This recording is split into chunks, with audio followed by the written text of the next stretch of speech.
In many areas of the country, when spring sets in, work crews set out to repair the potholes and damage left behind by rugged winter weather.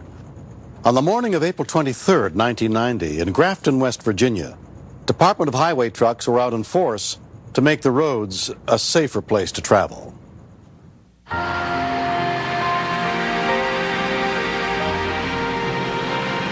Asphalt is very sticky, and it's a very hot substance, anywhere normally from 310 to 360 degrees. Alan Muneer and his fiancée, Dawn Keener, were heading west on Route 50 that day. We were taking our dog Dana to get his hair cut, and it was going to change our lives.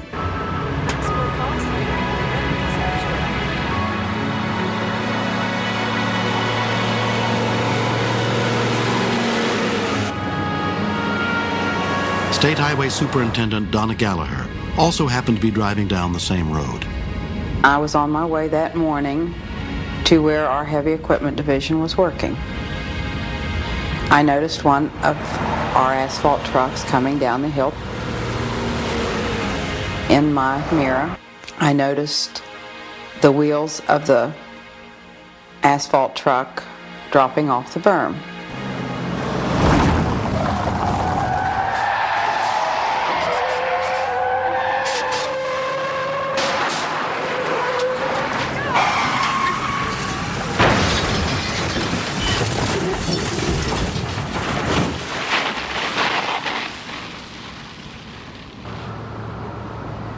As I was going around the curve, I lost sight of him. I assumed from the way the truck was sliding that his load had shifted. But when he didn't come back to me immediately, I found a place to turn. At that point, he did come back and say, "Donna, get help. I've turned over onto a car."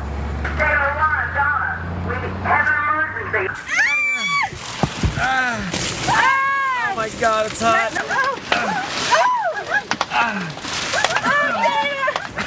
Get me out of here, Dawn. I'm burning up. Less than 3 miles away at a highway department worksite, Foreman John Cross heard Donna's call for help. I broke in and asked her if I could give her some assistance. I don't know for sure if it's got a wreck up the road. I just felt the vehicle hit us, and then the asphalt started coming in through the windshield. It was very hot. Somebody get him out! When I looked at Alan and said, "Are you okay? Can you get out?" and he said, "No, I'm stuck," it was panic.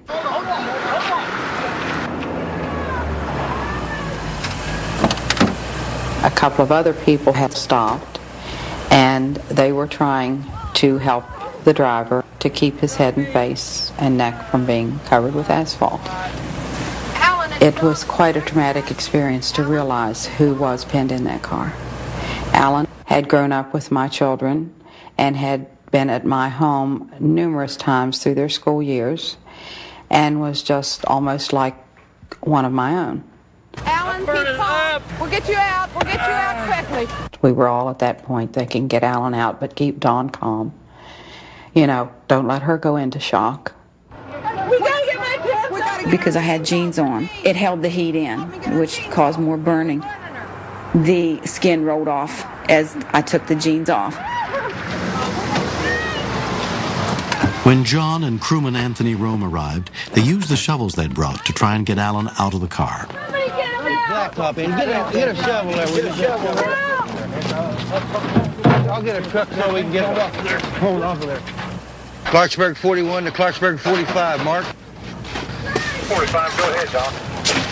Hot asphalt was burning my feet up, so I didn't think he'd have any legs left. Burning up. Gotta get this truck off and go. It's just like the adrenaline. It's like, you know, you're going 150, 160 miles an hour. There's a human being in there. He's burning up. You don't know if you're going to save him or not.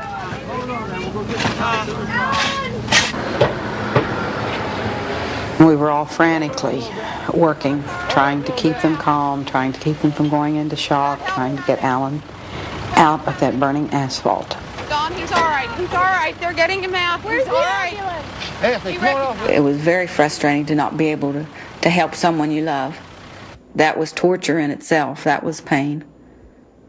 Suffering. Because I knew he was suffering.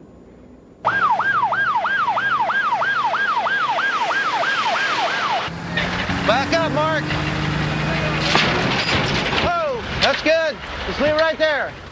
We pulled the truck off that Toyota, but the door was jammed, and the top of the roof was smashed down almost against him. And all this time, he's laying in there screaming, "Please, please, I'm burning up. I'm on fire. Please get me out of here."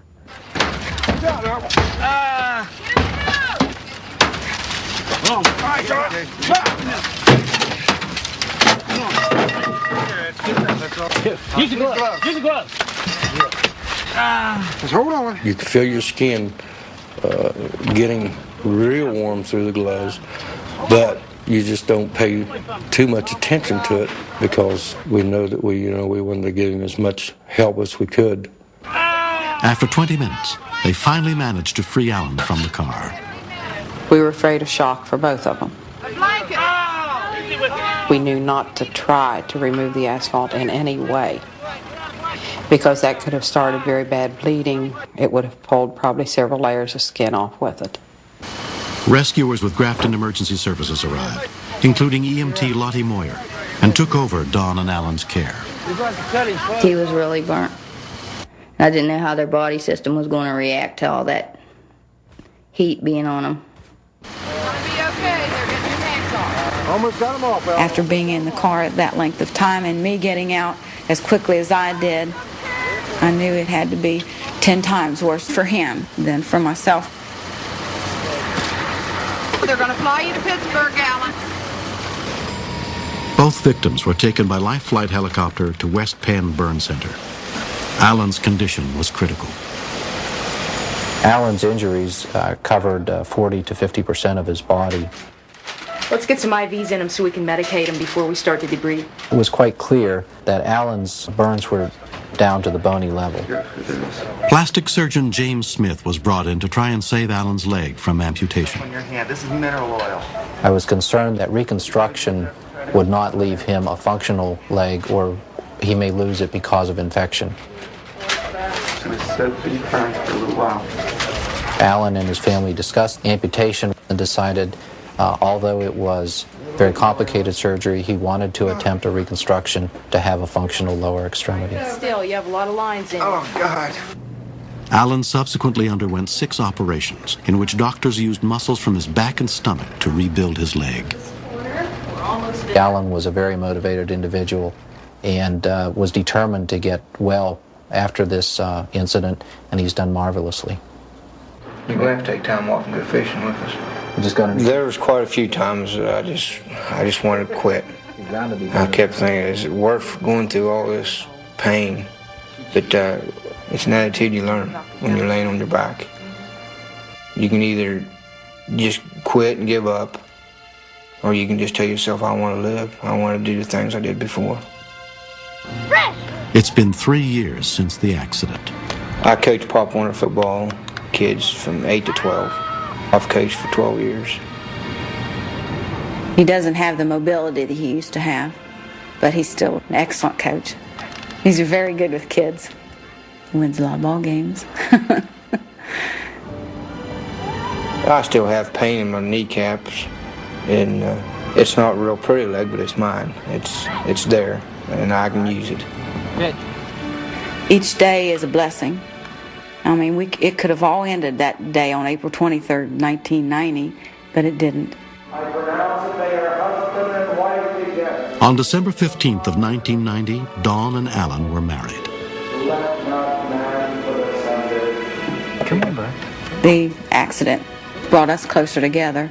It also made us both realize how much we loved each other. Go back, Scott. I'm glad I'm here. I'm glad I'm living. I'm thankful for the ones that did help me to get out of the vehicle and kept it shoveled away from me. We owe them a great deal. I owe them a lot. I might not be here if it wasn't for them. When I see Alan and Don walking around and laughing today,